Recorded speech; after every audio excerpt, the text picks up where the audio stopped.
Hello student, today we will discuss about the continuity and we will do some more questions on that topic because in the last lecture we have did a lot of questions on this topic. So some questions were remaining at that time. So today we will do some more question on that topic. So this is the next question on the continuity. We have f of x equal to this function and this function is at the point where x is greater than or equal to -1 and less than 0, while this function we have at the point x is greater than equal to 0 and less than equal to 1, and we already have given that this function is continuous at the point x equal to 0. So we have to find the value of k. यहाँ पर हमें k की value को find out करना है और k की value find out करने के लिए हम लोग क्या करेंगे, यहाँ पर कोशिश करेंगे कि LHL और RHL निकालें और उनको आपस में इक्वल रख दें, जैसा हमने इसके पहले के क्वेश्चंस में किया था. तो फिलहाल अपन इस क्वेश्चन की बात करते हैं. यहाँ पर हमें पता है कि फंक्शन कंटिन्यूअस है, तो यहाँ पे जो LHL होगा और जो RHL होगा वो ऑब्वियस है कि इक्वल होगा. तो हम लोग LHL निकालते हैं. LHL limit x tending to 0 negative f of x limit x tending to 0 negative f of x की जगह क्या आएगा, यहां पर x टेंडिंग टू 0 नेगेटिव है, इसका मतलब है कि x की वैल्यू 0 से छोटी है. अब x की वैल्यू 0 से छोटी कहां पर आएगी, x is greater than 0 and x is less than 0, मतलब ये वाला फंक्शन हमें यूज करना होगा. So we can write under root of 1 plus kx minus under root of 1 minus kx and upon x. अब इस टाइप के क्वेश्चन में अगर मैंने डायरेक्ट लिमिट को रख दिया तो उस कंडीशन में क्या होगा, ये नॉट डिफाइन हो जाएगा, या मैं ऐसा कह सकता हूँ 0.0 आ जाएगा. मुझे इस टाइप क्वेश्चन को सॉल्व करने के लिए क्या करना पड़ेगा, इसको रैशनलाइज करना होगा. So we can write 1 plus kx and plus under root of 1 plus 1 minus kx. Similarly in the denominator we can write 1 plus kx plus under root of 1 plus 1 minus kx. Now we have limit x tending to 0 negative a minus b and a plus b. So 1 plus kx, क्योंकि आगे square होगा, ये square root को cancel कर देगा, minus 1 minus kx upon x under root of 1 plus kx plus under root of 1 minus kx. Now limit x tending to 0 negative 1 plus kx minus 1 plus kx and upon x under root of 1 plus kx plus under root of 1 minus kx. अब यहाँ पे आप लोग देख सकते हैं 1 से 1 cancel हो जाएगा, kx और kx मिलकर कितना हो जाएगा 2kx. So we can write limit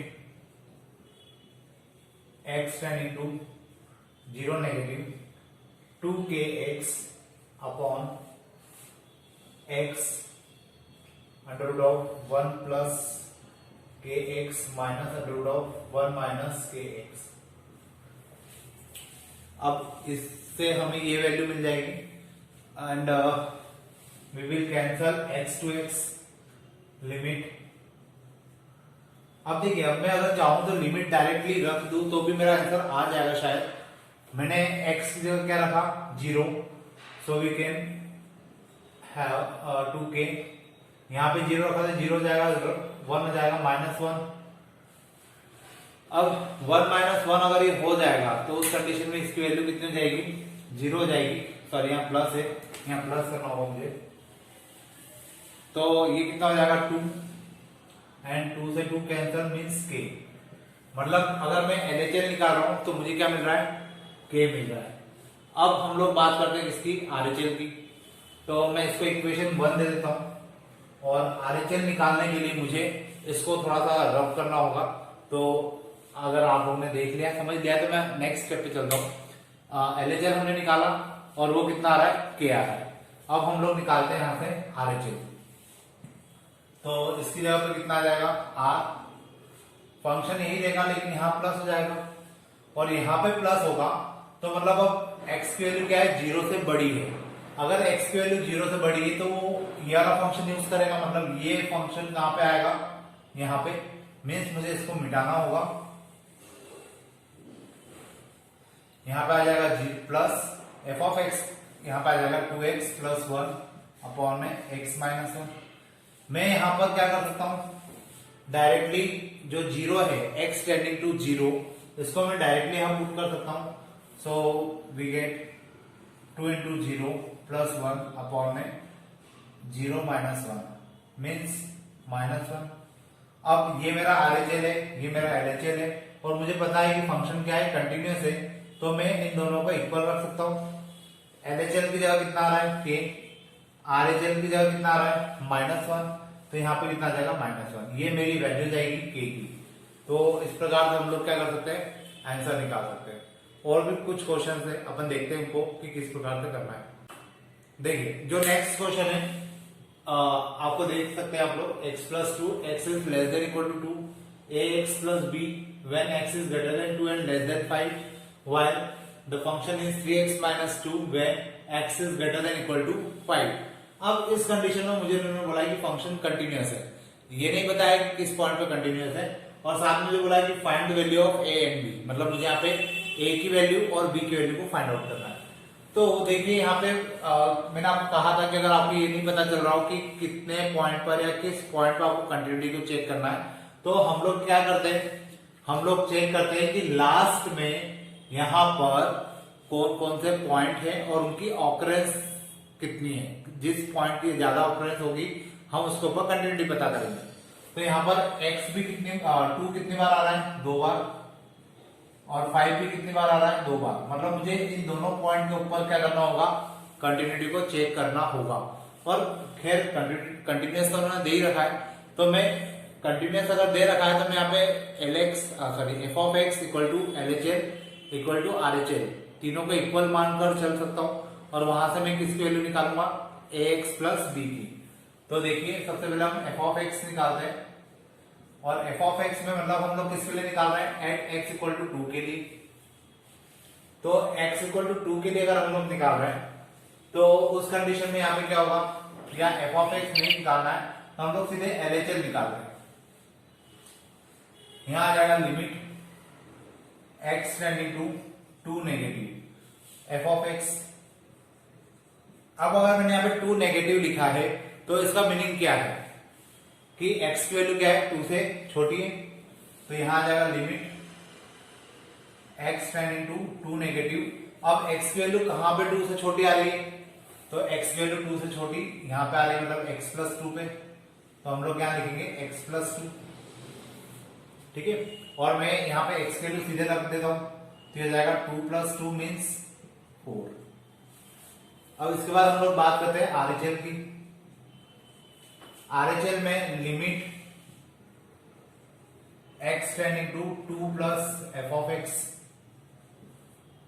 limit x tending to 2 plus, अब एफ ऑफ एक्स जो है यहाँ पे 2 प्लस, मतलब x की वैल्यू क्या है, 2 से बड़ी है, x की वैल्यू 2 से बड़ी है, मतलब ये वाला फंक्शन आएगा।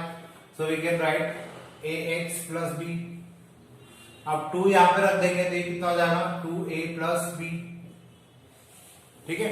अब मुझे पता है कि LHL और RHL for x equal to 2 are equal, तो मैं इसको और इसको इक्वल रख सकता हूं, क्योंकि LHL जो है वो RHL के इक्वल होता है फॉर x इक्वल टू 2। तो यहाँ पे LHL की जगह आ जाएगा 4 और RHL की जगह आ जाएगा 2a plus b। 2a plus b equal to हो गया मेरे पास 4, ये मेरी एक इक्वेशन हो गई, ठीक है। अब इसी प्रकार से हम लोग क्या निकालेंगे, x इक्वल टू 5 के लिए LHL भी निकालेंगे, RHL भी निकालेंगे, उससे भी हमें एक इक्वेशन मिलेगी, और उससे जो एक इक्वेशन मिलेगी तो इस इक्वेशन और उस इक्वेशन को सॉल्व करेंगे तो हमें क्या मिल जाएगा, a और b की वैल्यू मिल जाएगी। फिलहाल मैं इसको कहीं साइड में लिख लेता हूं, 2a plus b equal to 4, ये मेरी फर्स्ट इक्वेशन है, ठीक है। अब मुझे इसको थोड़ा सा मिटाना होगा क्योंकि अपन को किसके लिए सॉल्व करना है, 5 के लिए, तो मैं इसको मिटा देता हूं। यहाँ पे भी हम लोग LHL निकालेंगे और RHL निकालेंगे, लेकिन अब LHL किसके लिए निकालेंगे हम लोग? 5 के लिए, है ना, क्योंकि यहाँ पे 5 भी, यहाँ पे कितना आ जाएगा? 5 negative, limit x tending to 5 negative. अब 5 नेगेटिव है तो उस कंडीशन में मतलब मैं ये कह सकता हूं x इज लेस देन 5, और x लेस देन 5 कहां पर है? यहां पर। तो ये कितना हो जाएगा? ax प्लस b, और ये 5 डायरेक्टली यहां पुट कर सकते हैं, so we get 5a plus b। ये मेरा LHL आ गया। अब हम लोग RHL की बात करते हैं। RHL किसके लिए निकाल रहे हैं? 5 प्लस के लिए। यहां आ जाएगा 5 plus, limit x tending to 5 plus f of x की जगह कितना आएगा? अब x की वैल्यू क्या है? 5 से बड़ी है, तो x is greater than equal to 5 means 3x minus 2। We can write 3x minus 2। 5 को पुट किया यहाँ पे, 3 into 5 minus 2, 15 minus 2 that is 13। अब मैं वापस से इन दोनों का इक्वल रख सकता हूं, 5a plus b equal to 13। क्यों लिख सकता हूं? क्योंकि LHL जो होता है वो RHL के इक्वल होता है, ठीक है। तो यहाँ पे 5a plus b equal to 13 आ गया। इसको मैं इक्वेशन 2 दे देता हूं। अब इक्वेशन 1 क्या थी? 2a प्लस b प्लस 4, तो इसको हम सॉल्व कर लेते हैं। 2a plus b equal to 4 और 5a plus b equal to 13। दोनों को माइनस कर दिया, ये कैंसल, ये 7a हो जाएगा, नहीं सॉरी, ये हो जाएगा कितना? माइनस 3 है, ये हो जाएगा माइनस 9। ए से ए कैंसल, माइनस माइनस कैंसल, 3 और 9 कैंसल, 3 आ गया। तो a की वैल्यू कितनी हो गई? 3 हो गई। अब इस a की वैल्यू को आप किसी में भी रख दीजिए, जैसे मैंने फर्स्ट इक्वेशन में रखा, तो 2 into 3 plus b equal to 4, that is 6 plus b equal to 4 and b equal to minus 2। तो इस प्रकार से मुझे क्या मिल जाएगा? a और b की वैल्यू मिल जाएगी। तो क्वेश्चन आप लोग इस प्रकार से भी कर सकते हैं, और ये बहुत इजी तरीका है क्वेश्चंस करने का। अब इसके बाद अपन देखते हैं नेक्स्ट क्वेश्चन। अब हमारे पास है next question, 2 to the power x plus 2 minus 16 when x upon 4 to the power x minus 16 when x is not equal to 2 and k when x equal to 2। तो यहाँ पर भी हमें k की वैल्यू फाइंड करना है। तो अब इसको सॉल्व करना है, तो हम सबसे पहले यहाँ पे LHL निकालते हैं। Limit x tending to 2 negative f of x, limit x tending to 2 negative f of x की जगह कितना आएगा यहाँ पे? 2 नेगेटिव मतलब ऊपर वाला फंक्शन आ जाएगा, तो 2 की power x plus 2 minus 16 upon 4 to the power x minus 16। Clear है? अब यहाँ पर अगर मैंने 2 को डायरेक्टली पुट कर दिया, तो 2 की पावर यहाँ पे कितना हो जाएगा? इसको अगर आप सॉल्व करेंगे तो 16 हो जाएगा, और ये पूरा 0.0 आ जाएगा। तो मुझे इसको कुछ इस प्रकार से सॉल्व करना है कि मेरा क्वेश्चन भी सॉल्व हो जाए और आंसर भी आ जाए।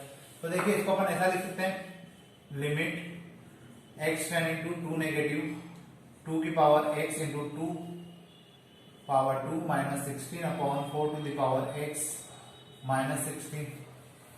ठीक है, अब इसको मैं क्या लिख सकता हूं? लिमिट x, इसको भी एक काम करते हैं, 2 की power x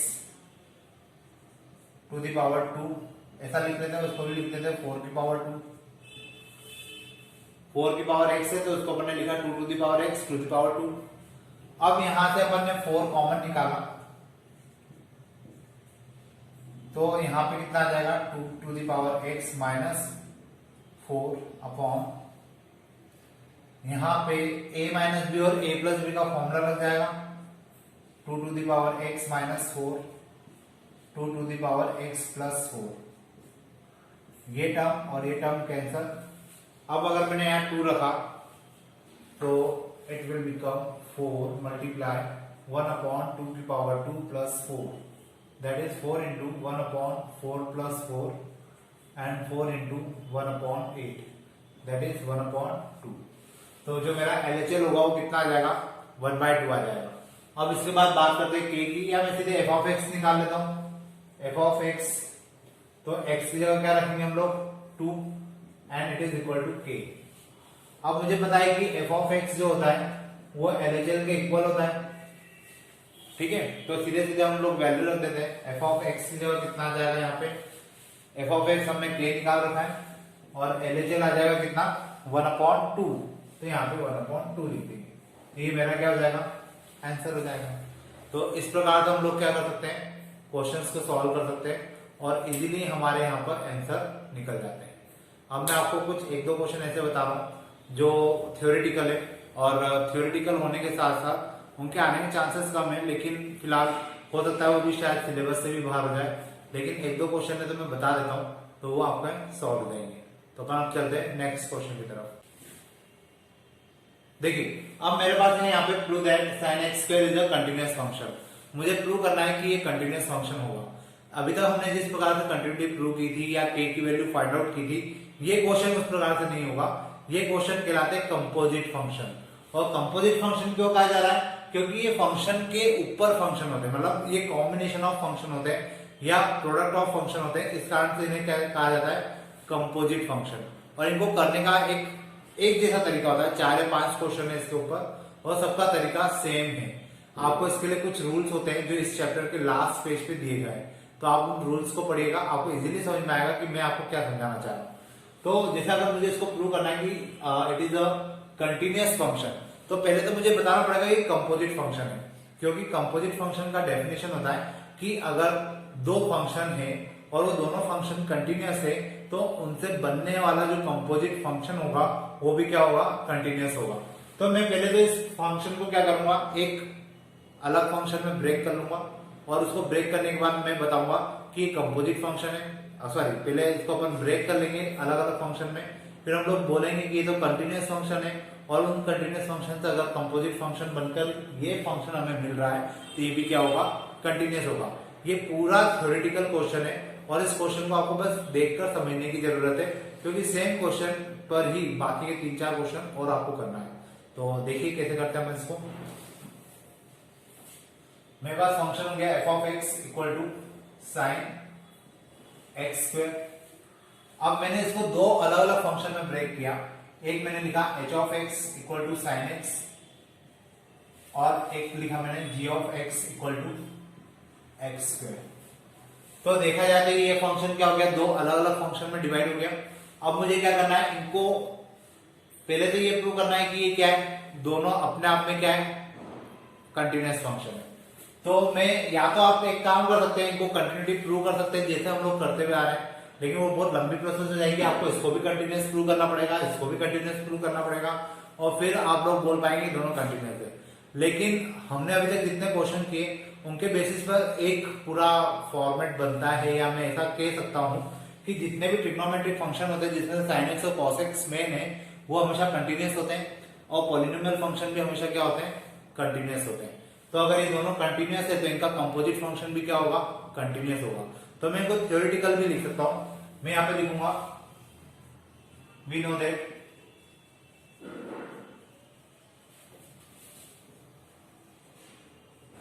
trigonometry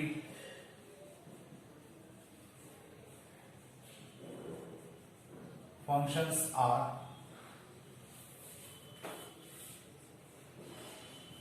continuous, therefore h of x equal to sin x is also continuous। अब बात करते हैं इसकी, तो यहां पे भी हम लोग लिखेंगे we know that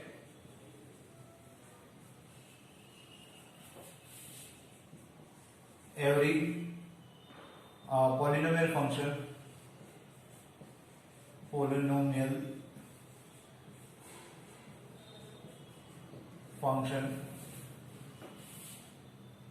is continuous, therefore g of x equal to x square is also continuous। देखिए मैंने दो लाइन में सबको निपटा दिया। अब यहाँ पे हमें इसको प्रूव करने की जरूरत नहीं, बस अब हमें ये बताना है कि दोनों कंपोजिट फंक्शन है।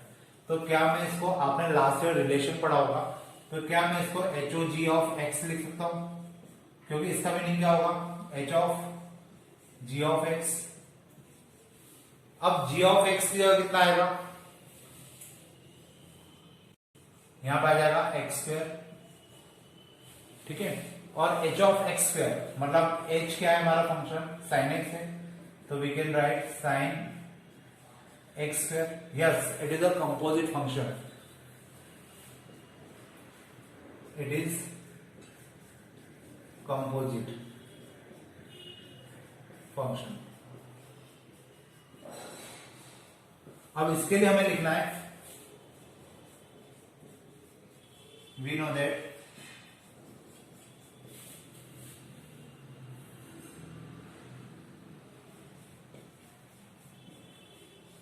composite function is continuous function when they form by two continuous function। अब देखिए यहां पे मैंने क्या लिखा कि मैंने इस क्वेश्चन को एक बार मैं वापस आपको बता दूं, क्योंकि पूरा थ्योरेटिकल है। इस टाइप के क्वेश्चन अगर आपको मिलते हैं तो आपको क्या करना है, आपको बताना sine x is a continuous function. तो हम लोग क्या करेंगे, पहले तो इसको दो छोटे छोटे फंक्शन में ब्रेक कर लेंगे, एक साइन एक्स हो गया और एक एक्स स्क्वायर हो गया। ये ट्रिग्नोमेट्रिक फंक्शन है, ये क्या है, पॉलिनोमियल है। अब ये आप इनको इंडिविजुअली चाहे तो कंटिन्यूअस प्रूव कर सकते हैं और चाहे तो हम डायरेक्टली भी लिख सकते हैं, क्योंकि हमने इतने क्वेश्चंस कर लिए तो अब हमें पता चल गया है कि साइन एक्स और कॉस एक्स हमेशा कंटिन्यूअस होते हैं और पॉलिनोमियल तो हमेशा ही कंटिन्यूअस होते हैं, ठीक है, गिवन इंटरवल के लिए। तो हम लोग यहाँ पे क्या लिख सकते हैं, डायरेक्ट लिख सकते हैं, we know that trigonometric functions are continuous, therefore h of x sin x is also continuous and we know that every polynomial function is continuous, that is therefore g of x equal to x square is also continuous। अब ये दोनों को मैंने individual का बता दिया, continuous बता दिया। अब अगर मैंने इनको कंपोजिट करने की कोशिश की और ये कंपोजिट फंक्शन बनकर ये फंक्शन बन गया तो ऑब्वियस है कि ये भी क्या होगा, कंटिन्यूअस होगा। तो मैंने कंपोजिट बनाने की कोशिश की, h o g of x, इसको हम लोग क्या लिख सकते हैं, h of g of x. G of x की जगह कितना आ जाएगा, एक्स स्क्वायर आ जाएगा। एच ऑफ एक्स स्क्वायर जब इस पर अप्लाई करेंगे तो ये क्या हो जाएगा, sign x square. Yes, it is composite function और ये कंपोजिट है। तो हमें पता है कि जब भी दो कंटिन्यूअस फंक्शंस को लेकर हम लोग कंपोजिट फंक्शन बनाते हैं तो कंपोजिट फंक्शन भी क्या होता है, कंटिन्यूअस होता है। तो इस प्रकार से आपका प्रूव हो जाता है कि कंपोजिट फंक्शन को किस प्रकार से हमें कंटिन्यूअस प्रूव करना है। और ये क्वेश्चन ऐसे ही थ्योरेटिकल ही आपको करना होंगे, तो ये मुश्किल 3-4 क्वेश्चन है, सारे एक जैसे, सब में इसी प्रकार से लिखना है और आपका ये क्वेश्चन कंप्लीट हो जाएगा। अब फाइनली मैं आपको आज बोल रहा हूँ कि जो हमारा नेक्स्ट लेक्चर है उसमें हम लोग डिफरेंशियबिलिटी की बात करेंगे और वो डिफरेंशियबिलिटी का लास्ट लेक्चर होगा, उसके बाद हम लोग बात करेंगे डिफरेंशिएशन की। तो आज के लिए अपन इतने ही रखते हैं। Thank you.